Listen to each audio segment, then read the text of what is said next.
Hello, I'm Ellie Hill, a visitor services aide for the Manassas Museum and City Parks.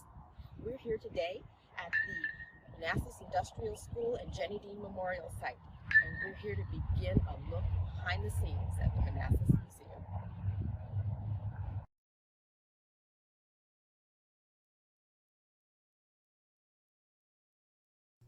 The Manassas Industrial School for Colored Youth was the dream of a charismatic former slave named Jenny Dean.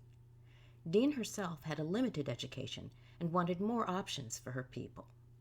In a racially segregated time, her school provided both academic and vocational training for young African Americans. Dean worked diligently to raise funds to establish this school. In September of 1894, the Manassas Industrial School for Colored Youth was dedicated on this spot by Frederick Douglass. The first classroom building, Howland Hall, named for the abolitionist, suffragist, and philanthropist Emily Howland, stood right here.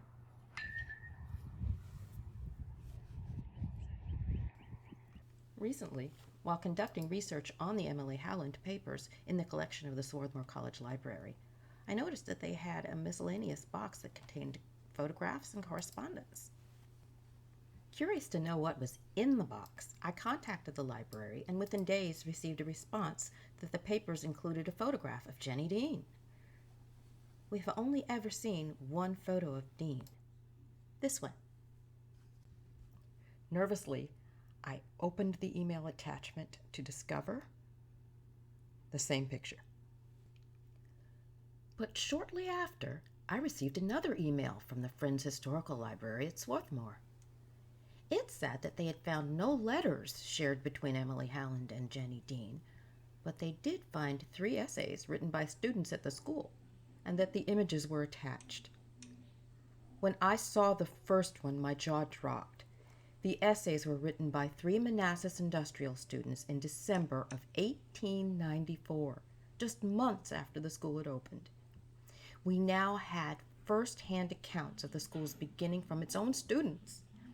These epistolary-style essays were written from and about their classrooms at Howland Hall. Now, let's take some time to hear the voices of students from 1894.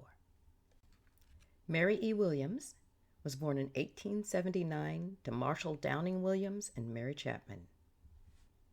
Letter of Mary E. Williams. Manassas Industrial School, my first month in school. My dear teacher, you have requested me to write about my first month in school. I entered the Manassas Industrial School October 22, 1894. We opened with 7 scholars in the morning. Later in the day, another one arrived, making 8 the first day. Our school is growing rapidly. Every week we have new pupils. Now we have 33. The school opened and continued in the kitchen the first week because the regular schoolrooms were not finished. The second week, we went to the new Howland Hall. Whenever I look at the Howland Hall, I think of Miss Emily Howland, the donor of that fine building, and my heart is filled with thankfulness. May her life be lengthened and her last days be her best. From a student, Mary E. Williams, age 14. Georgie Bailey. Georgia Howson Bailey was born in 1879 to Addison and Hannah Bailey. Manassas, Virginia, December 17th. Dr. E.P. Clemens. Dear Teacher, as I was requested to write an essay on my first month in the new Howland Hall, I will endeavor to do the best I can. I've been coming to this school for 7 weeks, but my lessons have been so interesting that the time has seemed very short to me. The trades of cooking, sewing, and drawing are also interesting. I want to learn those as well as the English branches.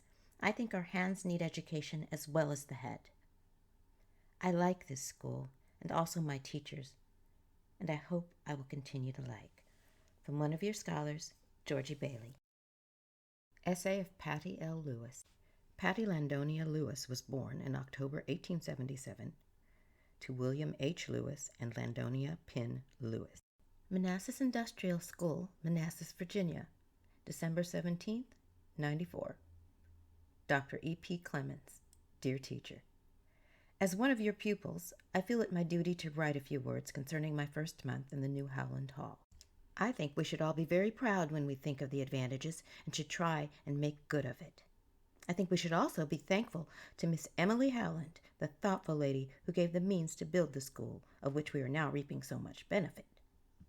We should consider it a kind and noble act.